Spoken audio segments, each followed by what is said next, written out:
Okay, good road win up at Michigan State. Like the way we responded when we were down 10-0 in the first quarter. Guys kept their poise, kept playing, no frustration, and picked up a couple turnovers there defensively in the second quarter, which were key. Scored 47 straight points and really dominated the line of scrimmage up front on defense. 7 sacks, 15 tackles for loss. Made some big plays in the punt return game. Blocked a punt, forced a muff, which also led to a touchdown. Had a couple big returns and also got a deflection at the end of the game on a punt. And offensively, made timely plays, 6 of 7 touchdowns in the red area, no sacks. And I thought Curtis really played well, and it was good to get a lot of guys involved. So all eyes on Michigan. Really tough opponent. Obviously won national championship last season. Wasn't much of a game between the two teams last year. And a lot of good players, really stout defense, really good special teams, run the ball well. Good tight end, running backs, offensive line functions well, settled in on a quarterback. He can spin it, and the receivers are more than capable. So we'll have to have a great week of preparation and play our best to have a shot. Yeah, Curt, I know you largely kind of ignore the outside chatter and noise about the team, but are you interested to see, with the college football playoff rankings coming out for the first time this week, how the committee perceives this team? Because regardless of how the last 3 games go, win, lose, their view of what Indiana has done matters. Are you interested to see what their thoughts are on kind of how you perform? Well, I mean, I'll see the rankings, but the only thing that really matters is that you get the result on, when you play. And to do that, you got to keep the main thing, and eliminate the noise and the clutter, and stay focused on what's going to help you play your best on Saturday to give you the best chance to get the result.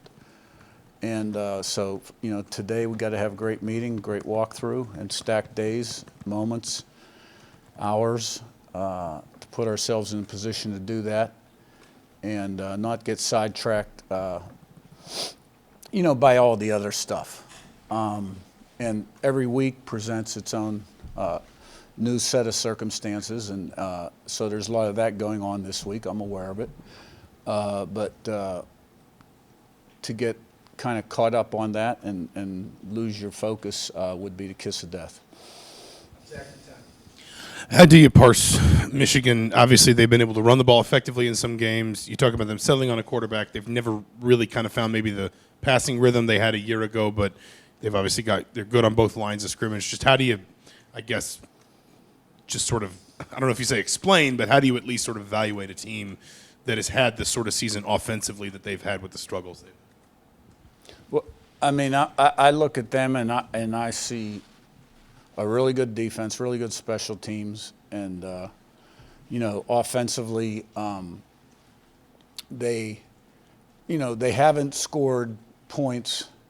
They're not in the 40s and 50s, but they can run the ball from 11, 12, and 13 personnel. They've got weapons. They've got good backs. They got good players. And they're a good football team coming in here with a lot of tradition, a lot of history, a lot of pride, and that's part of the reason it's on national TV at 3:30. So I mean, to meet that challenge, we got to have a great week of preparation. Curt, Coast and Loveland, one of the better tight ends, not just in the conference but in the country. When you have a tight end who can produce like he does, what does it change defensively, if anything, in terms of how you handle a team that tries to attack through that position? Yeah, well, you got to be aware of them for sure, down the field and on screens, various things. Because when you've got size and speed like that, you can create, a personnel mismatch. So he's an excellent football player. They got a lot of really good football players. Curt, I know Michigan's defensive coordinator, Martindale, likes to blitz a lot. Has your offensive line seen a challenge like that in terms of the looks that they'll throw at you? And I guess what's your confidence level that they can handle a challenge like that? Well, we're still fairly early in our preparation, but, at this point in the season, you've seen most of what you're going to see. They do present a lot of looks, and they do a great job. He does a great job. He's an excellent coordinator, coordinated in the NFL a long time. And when you put the tape on, you see, a defense that's very multiple, tries to create problems for offenses, and good players that fly around, play hard, and it all starts up front with them. They're good inside, and they're good on the edge. And they're an aggressive defense. So, we'll have a good plan to be balanced on offense and protect the quarterback and free guys up in the pass game, and hopefully good in critical situations. And and then we got to go out and execute it. Daniel and Pete. Yeah, I feel like when I look out, I see you on one end, I'll see the play on the complete other end. Why do you kind of stand as far away as you do? And how do you maybe choose when to insert where you stand, I guess, around the team? Yeah, I like to stay on top of what's going on in the game and, see what's going on front and coverage defensively and also game situations and always be thinking a player or two ahead. If it's third down, our defense is on the field, on the phone with Grant. Grant, what are you thinking here? Are we going to return this or go for the block? I think we ought to go for the return here. Those kind of things. And I'm, on with the offense, and then I flip over with the defense just to hear what's going on. So, I'm trying to manage the game, be on top of the game, and, stay out of the way too, so to speak. But I've learned through the years that game management's a critical component of being successful. All the different situations, whether to go for it on fourth, 2-minute situations, when to call timeouts, 2 minutes before the half, whether to push it down the field or not. And to do the best job I can, that's where I feel like I'm the best, is a little bit removed. And let the coaches coach. Every once in a while, if I've got something to say, like I brought the offense up when we were down 10-0 and said, look, a lot of game left here, one play at a time. Okay, nobody has to do anything special. And that's the way I operate. Pete up top and Zach Bean. Hey, Curt, excuse me. Can you talk a little bit about the production you're getting from Trey Wedig and Tyreek Tucker? Yeah, Trey Wedig, older guy, played a lot of football in his career from Wisconsin. Coach Bo's dad coached him at Wisconsin, knew him. He's been really solid for us at right tackle. That whole group has been, really solid. And, he gives you a great day of work every day at practice and on Saturday in the games. He doesn't talk a lot, but really in that group, aside from Kadick and Carter Smith, the other ones are pretty quiet.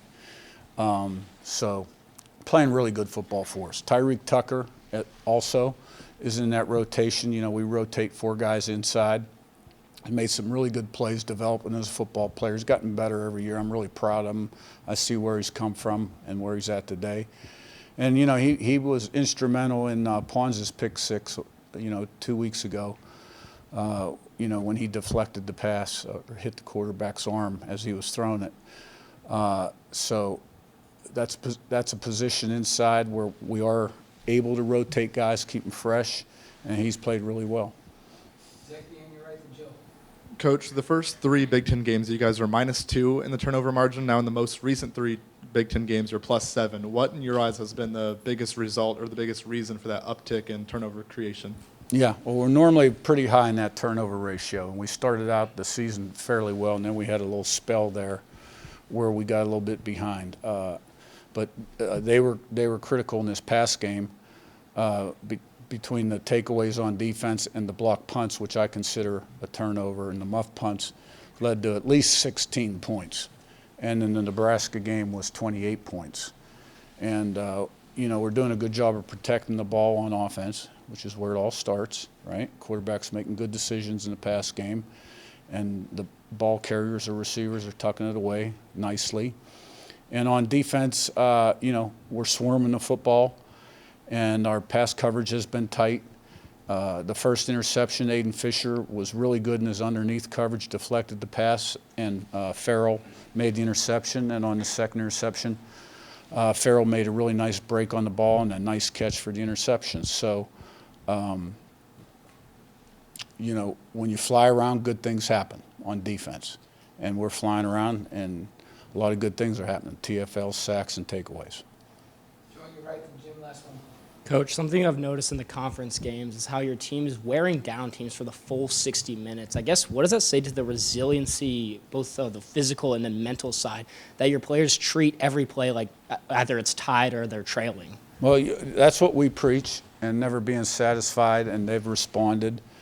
They've been able to kind of compartmentalize and have an edge, good competitive edge going into the game, and regardless of what the score is, the standard's the standard, and we're doing a pretty good job of that, first play to last play. Jim, last one. Curt, I know that we could talk about any individual unit in a positive matter, but this defensive front and the linebackers, what they did this past weekend, I know it's not historic, but pretty daggone close with ended up negative 36 yards rushing after giving up a plus 22 in the front. The importance of what they have done all year long. Well, defensively, that's where it always begins, is up front. Being able to win the line of scrimmage. Both sides of the ball, you got to be able to win the line of scrimmage. Our defense has always been about creating havoc and disruption up front, TFLs and sacks. That hasn't changed. We play a little more zone coverage now than we used to play. And, the linebackers, we put a lot on those guys. And, they're running hit guys and involved in the blitzes quite a bit as well. We brought a lot of five-man pressure in this last game. And you win championships by having a great defense. And, we certainly have played good defense here the last few weeks. And all season long been pretty consistent. All right, thanks, Coach. Thank you.